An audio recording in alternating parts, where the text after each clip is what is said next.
Hey guys, before getting into today's episode, I want to take another minute to tell you about 5 Minute Pitch. If you haven't heard about it already, it's a show that Steve, Scott, Greg, and I put together that's kind of like Shark Tank and kind of like The Pitch, but not like either one of those. And the idea here is to get entrepreneurs to come pitch their business ideas, whether it's physical products or not. And we give them 3 yeses, they move on to the next round. If they don't get 3 yeses, they're out.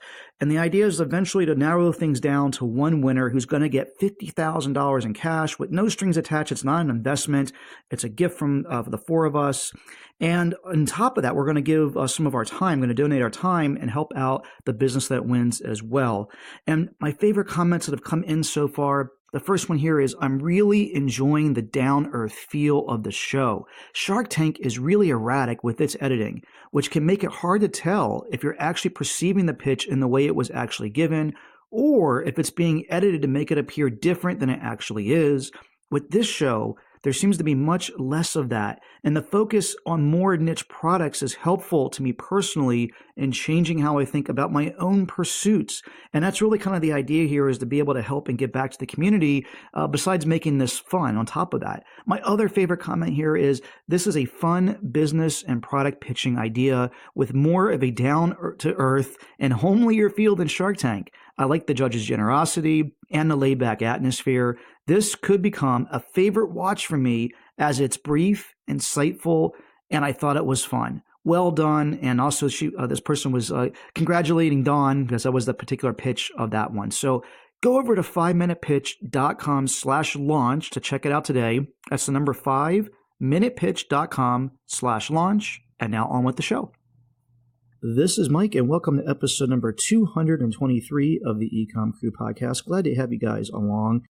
Before getting into today's topic, I just want to give a shout out to a few people. I'm not going to name any names, just going to say a generality more than anything, but it's an awesome community. It really is. E-commerce in general, the people that I've met through this community have been awesome. Did a couple recent podcasts talking about some things that I'm working on personally and some struggles and other things that we've had.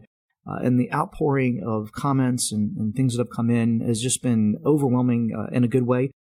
It makes me want to continue doing this stuff even more, knowing the people out there that are listening, that care, that resonate with this stuff. It's awesome. So I want to thank those of you who took the time to reach out, to send me a personal message. It's been awesome, and I want to thank you guys. It's definitely not without being noted, and I also realize that that this stuff takes time out of your day, and you're having to focus on doing it. Stop what you're doing. Remember, when you get back to the office, after you listen to the podcast in the car or at the gym or whatever, to do it. So it's definitely appreciated. All right, today's topic is going to be SEO. And for those of you who've known me for a while, you know that I'm like an SEO nerd that started back in 2004. Used to do all the tricks, including using white-on-white text to put stuff on a page. You could basically get away with anything at one point in time. But Google's gotten a lot more sophisticated, and so have I, actually, as a person. I wish that I took the same approach to SEO that I do now. Back in 2004, I'd be way better off for it.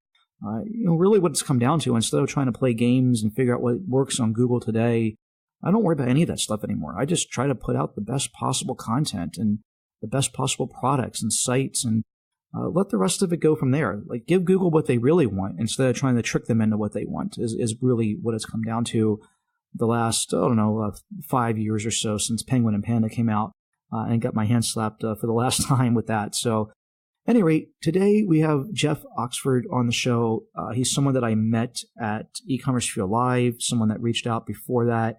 Got an opportunity to meet him in person, which is always like a prerequisite of being on the EcomCrew podcast. And awesome dude, just willing to help, really smart and knowledgeable.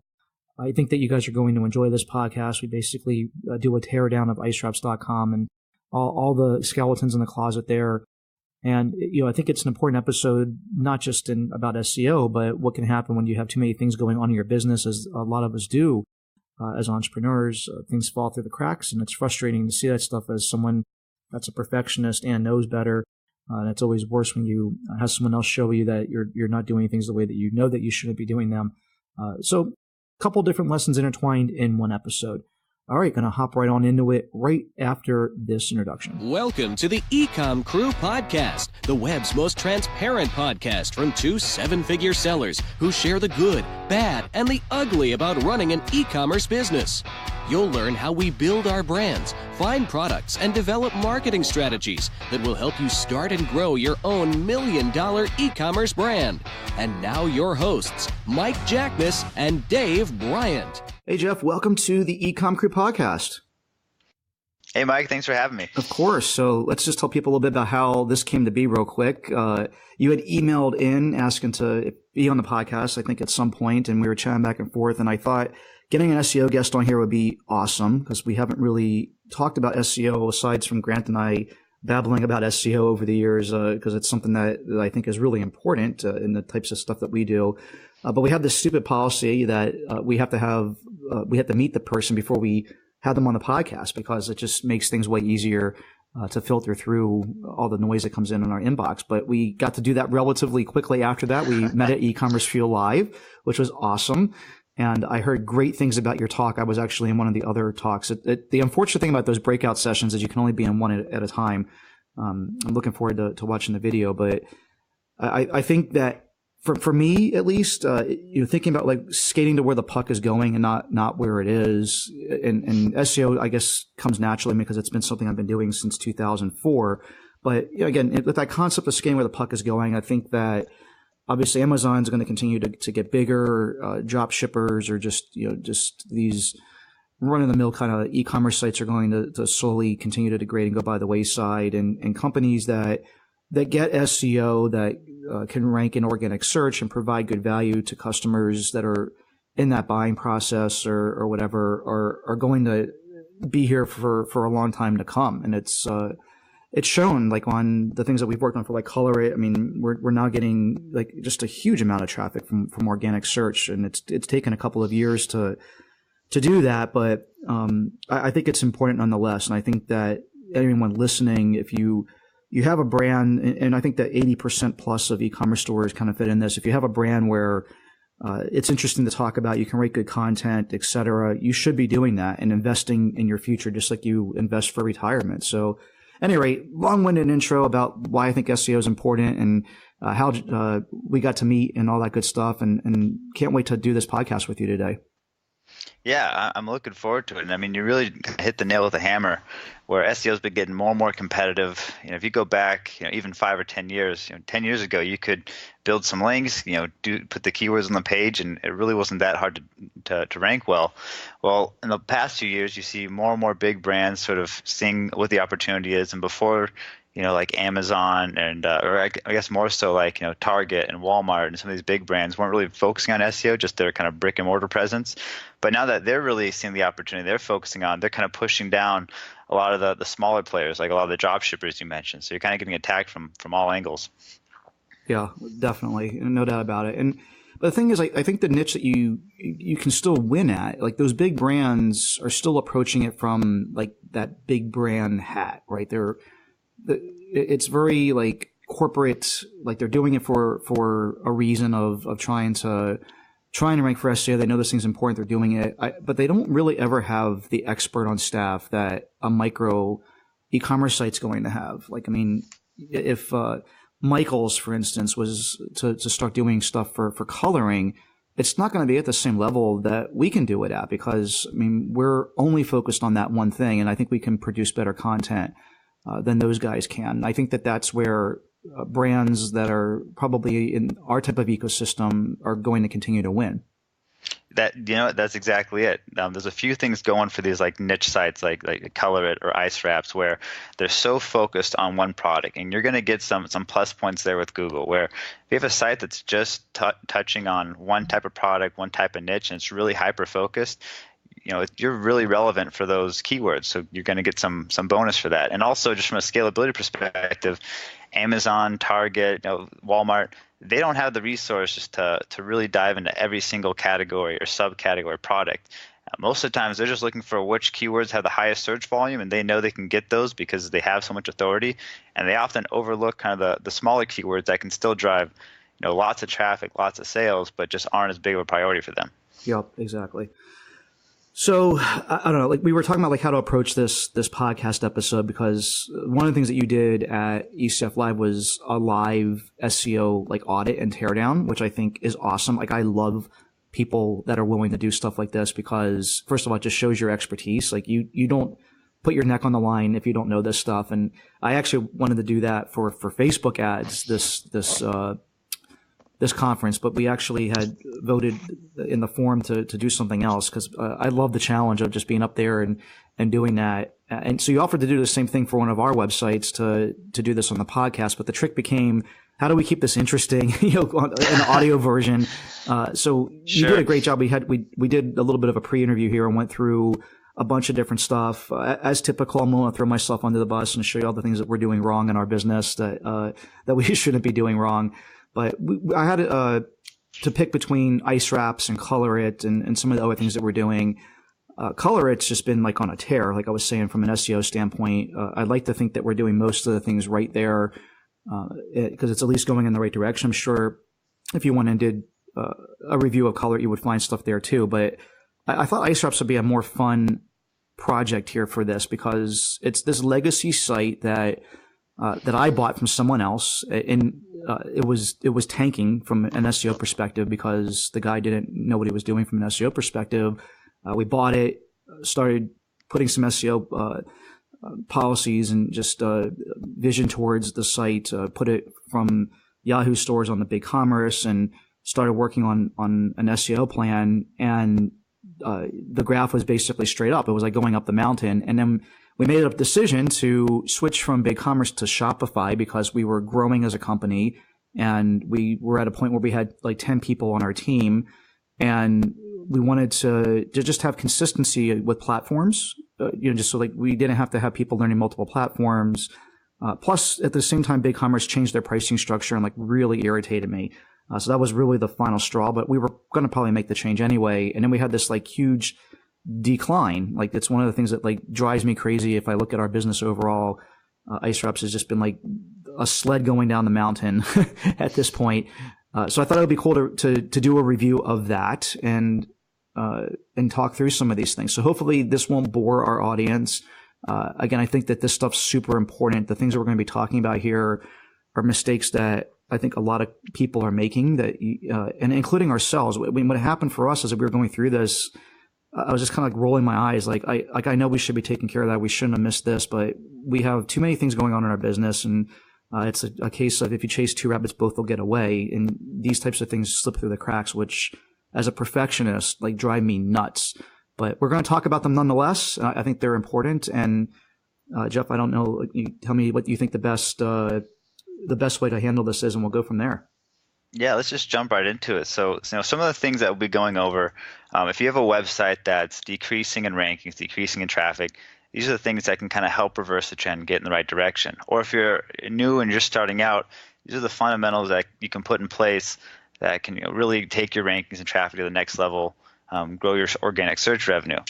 So I'm looking at rankings here. I mean, Mike did an awesome job building out a site that has, has good content, has a clean navigational structure, had all the fundamental things you need for a site to rank well in SEO. And then moving from BigCommerce to Shopify back in middle of 2017 is when we started see things drop a little bit. And there's a few potential culprits here. Of course, anytime you move from one site to another, whether it's BigCommerce to Shopify, Magento to Shopify, whatever it might be, there's always some type of risk. You're really shaking up the site a bit, and you never know how search engines are going to respond to it. Is the new site going to be more SEO friendly or less SEO friendly? During the same time, you also have more competition from sites like Amazon, CVS, Dick's Sporting Goods, who are really kind of pushing the pedal a little more on SEO and trying to increase organic presence. That's not helping the case either. And there's a few different things going on. So I like Mike said, I did kind of initial audit of the website, see what are some of the main issues we're seeing, what are the main opportunities we can take advantage of SEO, and there wasn't a whole lot of technical issues, and I don't know how many of you listening are on Shopify or Magento or platform, but Shopify out of the box is a very SEO-friendly platform. Of all the platforms I've seen and work with, it really does a good job of cleaning out some of those technical issues that you might find with Yahoo stores or BigCommerce or Magento. So having a small catalog and being on Shopify that's really going to reduce your need to kind of dive in the technical world of SEO. There might be a few things here and there, but really not that big of an issue. So looking at icewraps.com, one of the things I noticed is there was some of these legacy category pages that at one point, and correct me if I'm wrong, Mike, it sounds like at one point they had products in them, but maybe they weren't as important anymore, so those categories were kind of shut down and those products were removed. Is that safe to say? Yeah, so, and this was just one of these things when I saw this, I was just like, had this cringe-worthy moment. So this did not happen in the move from BigCommerce to Shopify. This was something that happened a year after that, where we decided to start consolidating what we were doing on Icewraps. We made a business decision just as a company overall that we were only going to start selling our own products, period, company-wide. We didn't want to be like a reseller for anyone else. We made two exceptions. There's two companies that we have exclusivity for on Amazon.com. So we went from selling 12 brands products on Icewraps to 3. In the process, we cut out a bunch of categories. And what happened here was no one bothered to think about, we need to 301 redirect those and not have 404 or dead pages there. And, it happened. It sucks. But these are the types of things that slip through the cracks and are frustrating in business. Yeah, so I think the kind of the takeaway here is if you're doing a site migration or you're scaling down your catalog, make sure you're always putting up 301 redirects for old pages. So what that's going to do, it's not only going to send users to the new pages, it's also going to pass any SEO value or what we call link juice to the pages that you actually have. So if you do have all these old pages that are kind of just hanging out that don't really have any products on them, and they get indexed by Google, which happened to be the case here.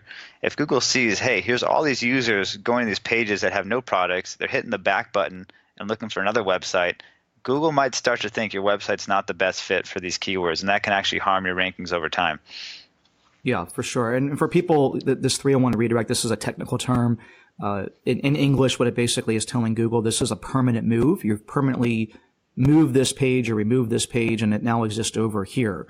And Shopify, BigCommerce, all these different platforms have a built-in interface to set up 301 redirects. On Shopify, it's under like online store navigation and then redirects. And basically, you just put in the old URL that no longer exists, and then you put in the new URL where you can find the page now. And if it's a page that you've completely removed, you can send it to the most appropriate place, whether that's the home page or some other category page or a like item. Yep, exactly right. So kind of continuing with the topic of redirects, and this is very important from an SEO standpoint. So it's basically telling Google, hey, we don't care about this old URL anymore. Just focus on this new URL and also send users to this new URL. And it's especially critical anytime you're doing a site migration.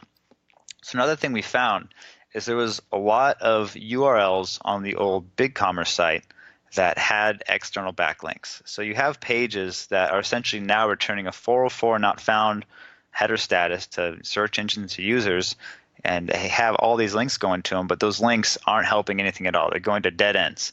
So here, anytime you're doing a site migration, you want to make sure anytime you have old URLs that don't exist anymore, that you add those redirects to the current URLs on the existing site.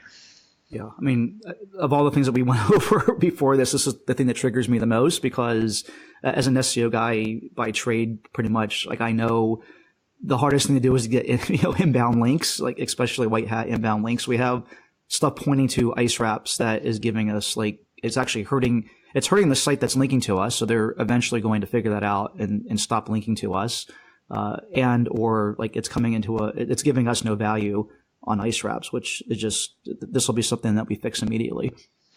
Yeah, and looking at it, I found there's about 25 pages, and you can, each of these had maybe 2 or more links to it. So that right there is 50 links that you can turn on right away with just adding some redirects. And if you think about how much time would it take you to go out and build 50 links, that could be weeks or months. So it's a great opportunity just to see, are there any pages on your site that have links but are returning a 404 not found message, and just easily adding those redirects.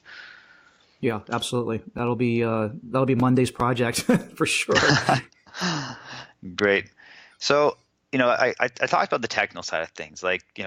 We touched on some of the redirect issues, but overall, there wasn't that many technical issues, and that's one of the perks of being on Shopify is, out of the box, it is pretty SEO friendly. There's some things that could be improved, but for the most part, it's a solid platform to work with. I'd give it the thumbs up, the stamp of approval. And we were talking about my biggest gripe with it right before the call, which is the URL structure, which I wish they would fix that. But besides that, I agree. It's pretty decent. Sure. So, let's talk about just kind of your typical SEO optimization conversation. So, one of the things you hear most in SEO is the title tags, meta description, URLs, and the content. Making sure you have the keywords in there. So let's just go through those one at a time, starting with the title tags. So what I notice is if I look at your pages and I look at a title tag, I'm going to pick a page at random here, like let's do shoulder. So you have Icewraps for shoulders, and the title tag just says shoulder dash Icewraps. Every title tag looks like it has Icewraps at the end, which is just your branded name. Nothing wrong with that. But before it just has shoulder. And doing a little bit of keyword research, it looks like when people are searching for ice packs for shoulder, they're searching things like shoulder ice pack, ice packs for shoulder. Sometimes ice pack is one word, sometimes it's two, sometimes it's singular, sometimes it's plural.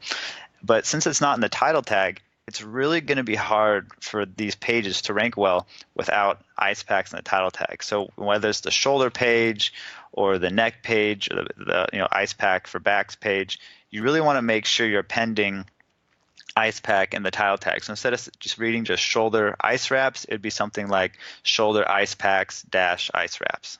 Yeah.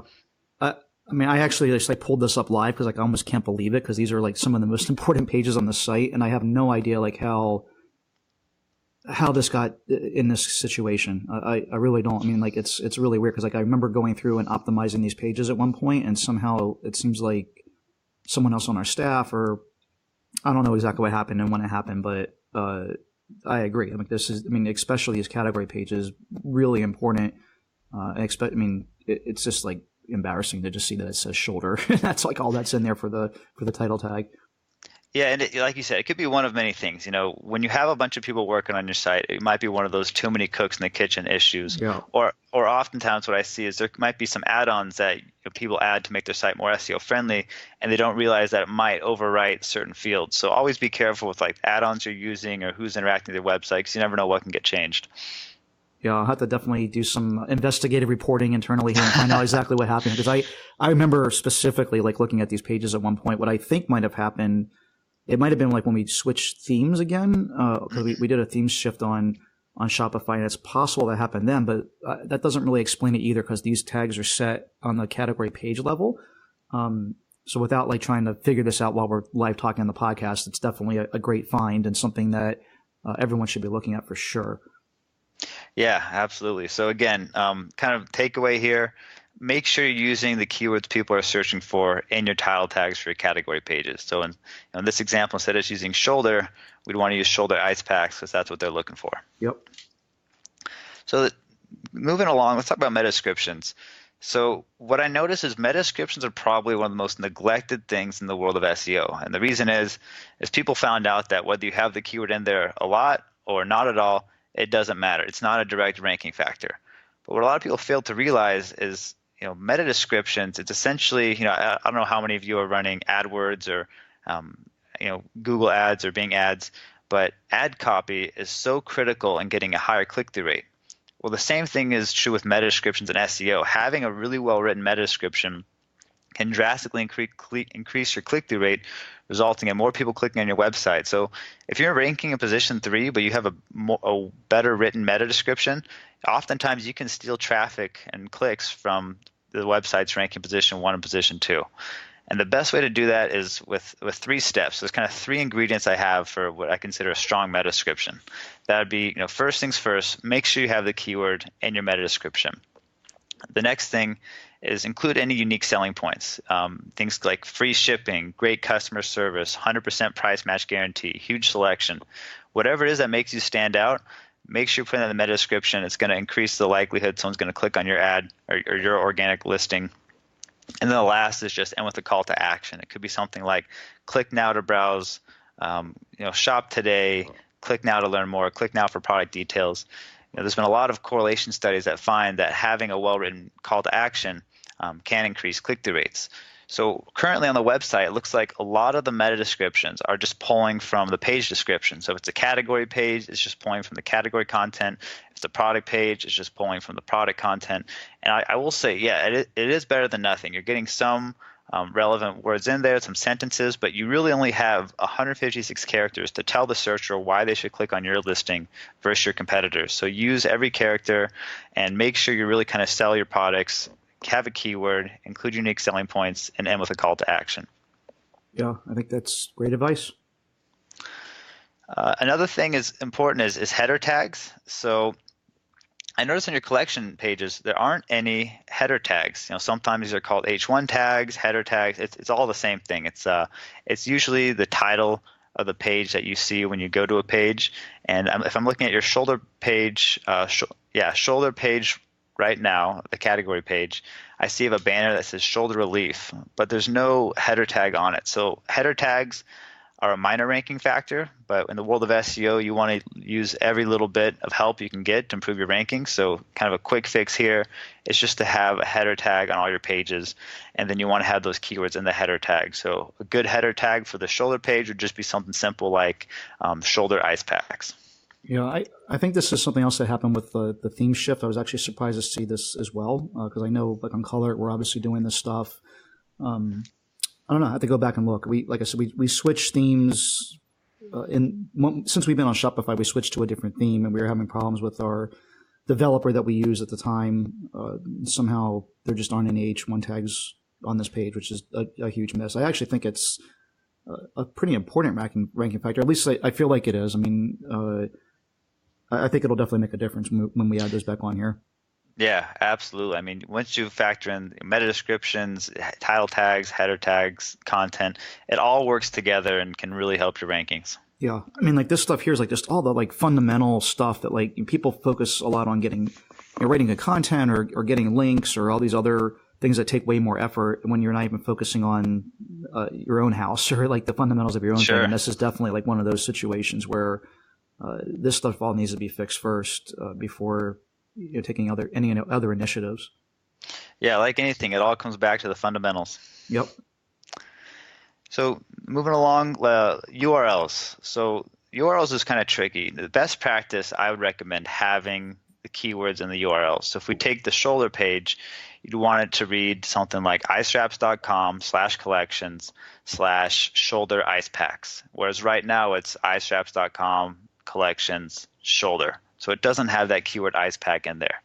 So the reason I say URLs are a little tricky because anytime you change your URLs, there's some risk that your rankings could suffer. A new URL, Google's going to treat it like a new page. Even if you have a redirect and you do everything properly, you just never know how Google's going to respond to that new URL. So even if it's more SEO friendly and has a keyword in there. So what I advise people is if a page has decent rankings already, don't bother changing the URL, even if it could be more SEO friendly. But if there's pages that really are struggling with rankings and don't have much to lose, those are the cases when it might make sense to put the keyword in the URL slug and see what happens. Yep. And you can do that on Shopify. So by default, whatever you have as your title will be what it uses for the URL, but you can go down to the bottom under the search engine listing preview and change the URL and handle at the bottom. So you can add those things there. And I believe with Shopify, it automatically adds the 301 redirects for you when you make that change. I think so. Yeah, that does sound right to me. I believe it's the only platform that does that, at least between BigCommerce and WooCommerce and Shopify. Right. Okay, so we talked about title tags, header tags, URLs. One of the most important on-page factors is the content itself and how you use keywords with the content. I always recommend for any category page, you want to have at least 150 to 200 words of content. If you're worried about the user experience in the content block pushing down your products, you can always just show a few lines and put the rest behind like a read more link that can expand the content. So it's kind of a nice hybrid between what's best for SEO and what's best for users. So one thing I noticed, Mike, is you have a lot of content on your category pages. This is great. Google's going to come, it's going to see those, it's going to index it. It can get a better understanding of what the page is about and make sure it's more relevant for the target keywords.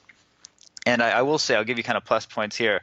Now, looking at the content on the shoulder page, you have the word ice packs in there.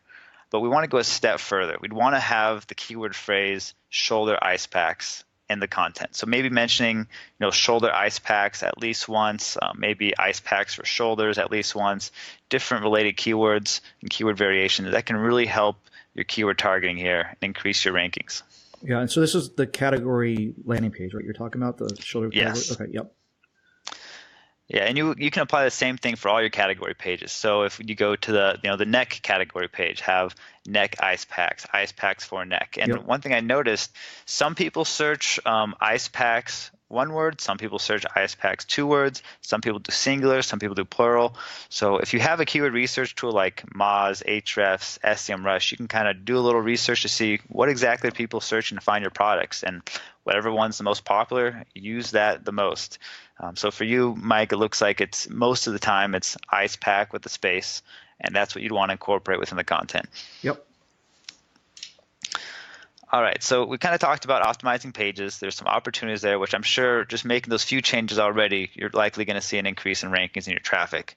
I want to talk a little bit about kind of content creation opportunities, because one of the biggest missed opportunities is either a lot of e-commerce sites will have a blog, they're creating content, maybe there's brainstorming ideas and they're kind of doing what they think's best, but there's really no data behind it. One thing that you've done really well on icewraps.com is you created a lot of blog posts targeting keywords that people are searching for. So you have a whole page about carpal tunnel, which is, what ice packs is a great solution for that. You have a whole, have pages about how to treat tennis elbow, how to fix tennis elbow. It looks like, you went through, you found what are people searching for related to my products, and you use that data to create content. Is that a safe assumption? Yeah, and I have to give credit to our team over in the Philippines. I mean, they're the ones that are writing these articles, Christiana and Ion. I mean, they do an incredible job. So like not only they also help with the keyword research as well, and they're finding this stuff to write about, and they're really well written articles that perform well. So yeah, I mean, it's not just me, but we have a great team as well. Yeah, so I guess kind of the takeaway here is, if you have a blog and you're creating content, really you want to leverage that content as best as possible. 9 times out of 10, when I look at e-commerce site, the blog has very little traffic. It might not have many shares or comments. It's kind of just this ghost town corner of the website. Mm-hmm. Or they talk about themselves, right? It's like we released this new product, or whatever. We released this new product, or here's a sale we have. And if you have a blog, this is a huge opportunity for you to educate your customers, provide useful information, kind of become an authority in the space. So what I recommend is do some keyword research, see what are people looking for. And if you're not sure where to start, there's great tools like SEMrush.com, Ahrefs.com, Moz.com. They all have really powerful keyword tools where you can just put in some keywords related to your products and your categories, and you'll see all these related things that people are searching for, and you can prioritize. Say, okay, for you and for Icewraps.com, it looked like things like carpal tunnel and tennis elbow were getting searched a lot. So you guys create some content, and it seems to be performing really well. I mean, it's some of your top performing pages on your website. Yep. And so you've done a great job with this. There's always more things to target. So just in my little analysis, I noticed some sort of what I call a content gap. Maybe some more content you could create would be like ice packs for headaches, ice packs for fevers, ice packs for swelling. I know it's getting a little bit off the sports side of things, so there might be some branding things to discuss there. But there does seem to be a lot of searches for things like ice packs for headaches, ice packs for fevers, ice packs for swelling. Yeah, I mean, we actually aren't just exclusive to sports. I think this is great content for us to do, and we already actually have the products that would fix all these different conditions. So it's good stuff, yeah. So, and I've been talking about keyword research, and keyword research is so important, not just for SEO, but also there's a lot of insights you can gather for business as a whole. So I was kind of looking through, like, seeing what kind of ice pack products are people looking for, and there's a few products. A few types of products I found that you guys weren't currently carrying. So I saw, ice pack vest was getting searched 400 times a month. Ice pack socks was getting searched 200 times a month. Ice pack headbands was getting 500 plus times a month. So some of these you might want to weigh out, but if you're looking for product development, like which kind of products can I manufacture? What should I carry? Using keyword research is a great place to start. You can come across gems of products that would be a good fit for your current product line that people are actually searching for and can probably sell fairly quickly.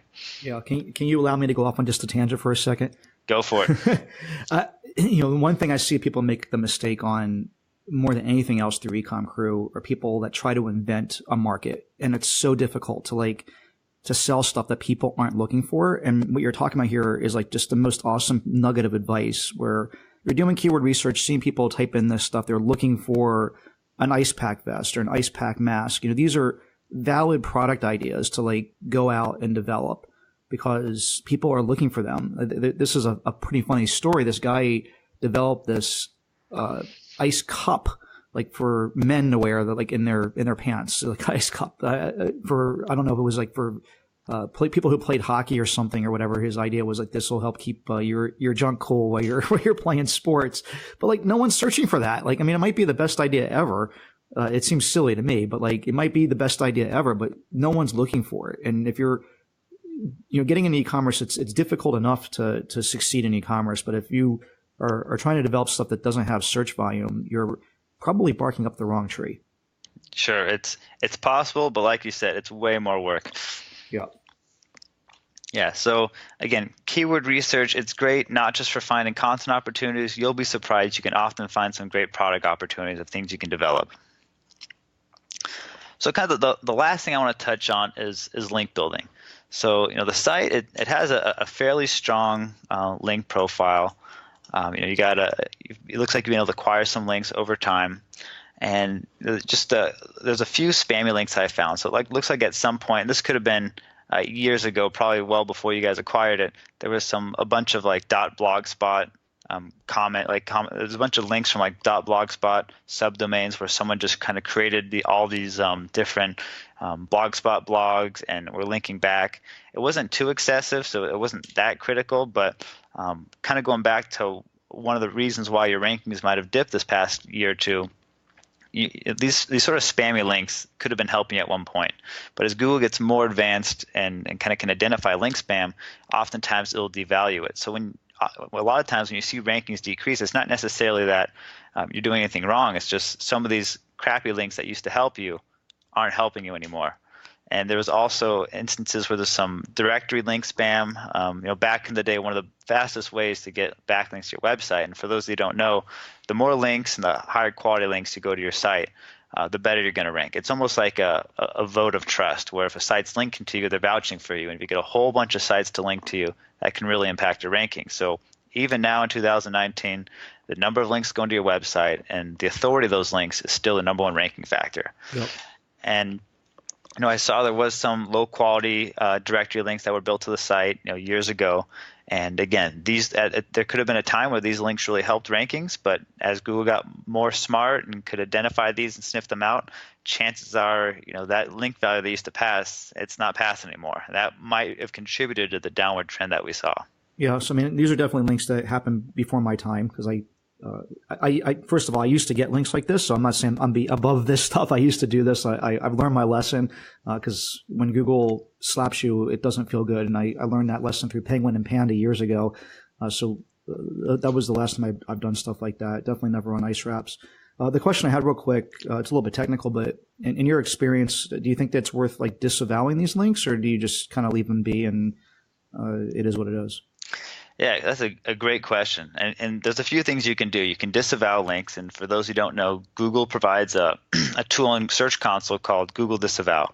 And all you do is you upload a text file with a list of links or domains that you don't want to count towards your website. So let's say one day you get notices in Google Search Console that you have all these spammy links. Well, you could you scratch your head. I didn't build these. I don't want these to count for me or against me. So I'm just going to go ahead and disavow them all. And you're basically telling Google, hey, Google, don't count these. I didn't build them. I can't vouch for them. And that's kind of one tool Google gives us. Another option is reaching out to all these different sites and asking them to remove the links. I've done these types of outreach campaigns. It's, if you're lucky to get a 5% link removal rate, and it takes so much time. So it's almost not even worth really doing. The one caveat there is if you're confident that you've been hit with a link penalty, those are the situations you want to do anything you can, so it might even be worth it. But Disavow, it's such an easy tool to use. You're literally just uploading a list of domains or links. It's you're telling Google not to count them. The one caveat I'll say there is there's very few concrete case studies that indicate the Disavow tool is an effective way to kind of there's very few resources that say disavowing is an effective way to clean this up, that Google's actually going to respond to it and not hurt you. So it's so easy to do. It's worth at least doing, but don't think that just doing that alone is going to move your rankings in the opposite direction. Yeah, I mean, we had stuff that got caught up in the Penguin Panda thing, definitely from just getting a bunch of spammy links. And I admit that. Did a bunch of disavows, never could get the sites to recover. So I personally don't think that it works at all. And I'm actually paranoid that if you start doing disavow, that you're almost telling Google you admit that you've done something wrong and now you're trying to fix it. And it scares me to even try it anymore. You want to hear some SEO speculation? Sure, let's do it. So here's my thoughts on this. Google's been doing more. If you look at the RankBrain algorithm they released, they're doing a lot more machine learning. Having massive amounts of data to see, what page attributes correlate higher with a better user experience. And my theory here, they had these big updates. Then they released the Google Disavow tool shortly after, where webmasters can say, hey, here's all these toxic links that are linking to me. So they now have all this data on links that are spammy, that are web spam. And with all their processing power, I wouldn't be surprised if they basically just had all the webmasters do all the vetting for them. Nice, and right. use their machine learning to try to see, okay, what's a spammy link and what's a good link. That's awesome. It's like group sourced. Crowdsourced. Crowdsourced. That was thank you. Crowdsourced fibbing on all these different websites. That's awesome. That makes sense. They made us do all the work, Mike. Yeah. You mentioned one thing that I wasn't actually going to talk about, but since you brought up that RankBrain or whatever the new algorithm is, I think that this is super important as well, just to spend a minute talking about this, which basically, Google's getting better at figuring out ways to help rank sites through patterns that are that you can't manipulate, right? So it's hard to manipulate someone coming to your site, reading the first paragraph and then hitting back because it sucked, right? That's if you have crappy content, that's just a good signal for Google. You can put all the links you want and have all your on-page SEO as good as you want. If your content sucks, it's not going to fix the problem. And so we've been working on the opposite, which is just the content we do put out is this over the top piece of content that really helps the problem. And the way that I've been able to articulate this to my team, which I think might be helpful here real quick, is if someone makes a search, no matter where you rank, whether it's 1 or 7 on a page, whatever it is, let's just say it's the search is how to tie your shoes. They type in how to tie your shoes, they go to the first result, it doesn't give them the answer, they hit back. The third result, they go to the second one, they hit back, they go to the third result. When they hit the article that we've written, we don't want them to hit back, right? We want them to answer, we want to answer the question that they're typing in. And that's the easiest way I think to articulate it. As close to 100% of the time that we can actually answer the question, whatever it was that they typed in, that we're the answer. And that has helped us, percolate to the top search results, because we're giving these great signals of people aren't hitting back now and then clicking on the next result. So that must be the one that was the answer that the piece of content that was the most valuable. So we want to rank that higher. And the people are spending more time on our site and scrolling all the way to the bottom, and the dwell time and lag time on our site is just way higher because they're actually consuming the content. These are things that you just can't fake unless you have a bot going through the site and doing all this stuff, which I'm sure people will figure out at some point to try that. Then Google will figure out the next way to stop it. The next roll of black hat. Exactly. But for right now, it's about writing writing the best piece of content on the thing that's being searched and actually answering the question. Yeah, you touched on something so important, because so many people, when they think of SEO, they're just thinking about title tags, meta descriptions, content links, and all that. Don't get me wrong, that's very important, but they forget about user experience, click-through rates. If you think about what's Google's main goal, they want to provide the most relevant search results where someone clicks on a listing and they found what they need. They don't have to go anywhere else. The better they do that, the more market share they're going to have, the more users they're going to have, the more brand loyalty they're going to have. So how do they do that? Well, they want to factor in things like you said, like bounce rate. Are people going to this page and staying, or are they hitting the back button, going back to click on another listing? Or dwell time. And here's some more SEO speculation for you. People. I've met some people who are afraid to put analytics on their site because they don't want to give Google all that data. But here's the thing: Google has Chrome, Google has Android, and I've read the privacy policies of both, and they can use that data however they want. So if you were to ask me, I would not be surprised at all if Google, with all the data they have on your website, they can see how engaging it is, how long people are staying on your site, how many pages they're going to. I wouldn't be surprised if they're factoring that into the algorithm, especially with the rank bring update we saw a few years ago. Yeah, I mean, I would actually put it the other way, that I would be just like shocked if they aren't, right? It's like, sure. I mean, I think it's pretty much definitive that they were using that data for that. Yeah, and for that reason, that's why it is so important to focus on the user experience. I mean, you'd be amazed just by doing some A/B split test what impact that can have, not just on your conversion rate, but on your SEO as well. Yep, 100%. I think the thing that I see still, like even in 2019, people, they hear about SEO, like, oh, I got to start writing some content. So they're doing it because like they feel like they have to, or like they want to check off that box. And, they're writing like a 300 to 500 word article. They're hiring someone else to do it. It's like nonsensical. You read it. It's just like, I just wasted 3 minutes of my time and I leave frustrated. That's the average content that's being put out there. And that's never going to work anymore. Like there was a time, again, these are things that I did. I would hire people to just write a 300 to 500 word article. Didn't really even care much about what was on the page other than the 8 keywords that I would tell them that had to be included. And it was like that easy to rank, but those days are long gone. Sure. Yeah, I mean, it's 2019. Everyone's creating content now. Everyone has a blog. It's so easy to create a Shopify site or a WordPress site. 10 years ago, yeah, you can get away with having content that's good enough, but just barely.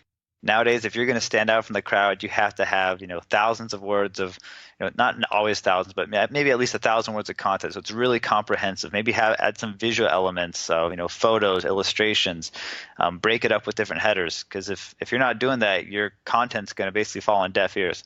Yep, 100%. All right, my friend, we have come to the end of the rainbow here. I already feel bad that I've kept you over time. But before we go, I did want to take an opportunity to let you talk real quick. You have an awesome tool that I think people should check out. So you want to just talk about that real quick? Yeah, so link building is hands down the most difficult part about SEO. And it can be very time consuming, it can be very expensive. Shortcuts can get you penalized. So what I created over the past few years is a do-it-yourself link building platform. It's called Link Hunter. You can find it at linkhunter.com. And it has kind of different modules to help you build links. So let's say you want to do some guest post links. So you would click on the guest post module, enter a few keywords related to your products and your categories. It's going to find a whole bunch of different relevant websites. It will show you the SEO stats of each one, like the domain authority, how many keywords they're ranking for. It will automatically pull in the email address of each relevant blog. It has pre-written email templates. And the best part is it syncs right up with your email. So you don't have to keep going back and forth between your email client and this prospecting tool. It's all in one place. So you can just click on a site that looks like a good fit, press the send message button. It's going to send it off and send that email pitch. And then also, since it's connected to your email account, if you don't get a response from that blogger within 3 days, 5 days, whatever you specify, it'll automatically send a follow-up and kind of manage all those conversations in one place. So if you've never done any link building, or you have done link building but it's been really tricky, it's one of the best ways I've seen to get started. It's not built for SEO consultants or SEO agencies. It's built for entrepreneurs and marketers who don't really know much about link building but want to get into it. Very cool. Yeah, I mean, link building takes a ton of time, and I can see this being like a great resource to get organized and automate some of the tasks, it sounds like, which is awesome. Yeah, absolutely. Cool. And what's the best place to find you? If people want to ask questions or talk about nerding out about SEO, where's the best place to find you at? Yeah, so if you want to get a hold of me, I also run an SEO agency that we only work with e-commerce sites. That's kind of what we focus on. That's what my passion is. It's 180marketing.com, 180marketing.com. Shoot me a message if you have any questions. We'd love to hear from you guys. Awesome. Thanks so much for coming on the show today, and let's get you back on in the future. Yeah, absolutely. Good times, Mike. Thanks, Jeff. All right, take care. All right, that's a wrap, folks. I hope you guys enjoyed this interview with Jeff Oxford of Link Hunter and 180 Marketing. I really enjoyed this interview myself. It's one of these ones where I could have talked to him for a couple of hours or maybe even 5 if I've had the time, and we could have had like a a longer agenda, not trying to rush through the stuff. I definitely want to get Jeff back on.